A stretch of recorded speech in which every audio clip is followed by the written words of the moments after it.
In a peaceful monastery nestled in the mountains, a small mouse had taken up residence. The mouse, though clever, lived in constant fear. Every sound made him jump, every shadow seemed a threat. His days were spent hiding, always alert to the dangers he imagined around every corner. One day, as the mouse was scurrying through the monastery's courtyard, he overheard the monks discussing the grand bell that hung in the main hall. They spoke of its deep, resonant sound that called them to mindfulness each day. The mouse, curious but cautious, decided to take a closer look. When the hall was empty, he climbed up to the great bell. It towered over him, its bronze surface smooth and imposing. The mouse trembled as he stared at it. In his fear, he imagined the bell was a giant beast, waiting to devour him. Paralyzed by his own thoughts, he ran back to his hole, heart racing. That night, the mouse couldn't sleep. His mind was consumed by the bell, its immense presence, the danger it surely posed. His fear grew, magnified by the silence of the night. But as the moonlight streamed into his small corner, a thought occurred to him. Is it the bell that frightens me, or is it my own imagination?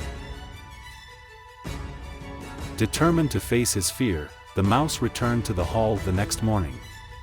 He stood before the bell, trembling, but this time, instead of running away, he crept closer. With each tiny step, he felt his heart pounding, but he continued, inch by inch, until he was directly beneath the bell. Summoning all his courage, the mouse reached out and tapped the bell with his paw. A deep, melodic tone reverberated through the hall, but to the mouse's surprise, it wasn't frightening. Instead, the sound was soothing, a gentle vibration that seemed to calm the very air around him. The bell, which had once seemed like a monstrous threat, was simply a tool, a vessel of sound. The mouse sat there, listening to the echoes fade, and realized something profound. The bell had never been his enemy. The fear had been within him, created by his own mind. His imagination had turned the harmless into something terrifying.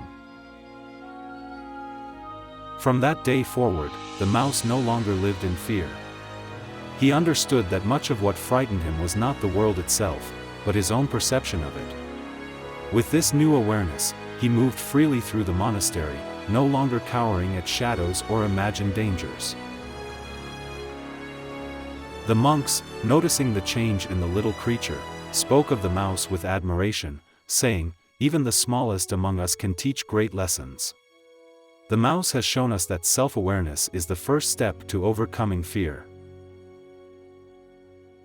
And so, the story of the mouse and the bell spread throughout the monastery, reminding all who heard it that the obstacles we face are often the ones we create in our own minds. When we become aware of this, we find the courage to move forward, free from the chains of fear.